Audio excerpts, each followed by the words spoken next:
माना दुर्योधन एक क्रूर और अत्यंत घृणित राजा थे। माना वे लालच और अहम की आग में बुरे कर्मों के रास्ते पर चले, परंतु हमें यह नहीं भूलना चाहिए कि दुर्योधन एक महान योद्धा थे।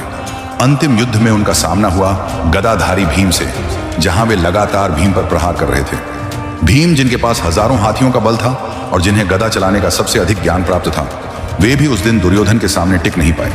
जब पांडवों में से किसी एक के साथ गदा युद्ध करने की बारी आई तो दुर्योधन चाहते तो अर्जुन या युधिष्ठिर जैसे किसी आसान प्रतिद्वंदी को चुन सकते थे, जिन्हें गदा युद्ध का कम अनुभव था, परंतु उन्होंने चुना भीम को, उस योद्धा को जिसकी गदा ही उसका गर्व थी। ये देखकर श्री कृष्ण भी समझ गए कि दुर्योधन कोई साधारण राजा नहीं, बल्कि एक सच्चे क्षत्रिय और महान योद्धा है। उनका साहस, उनकी शक्ति और उनका मनोबल एक सच्चे वीर की पहचान था।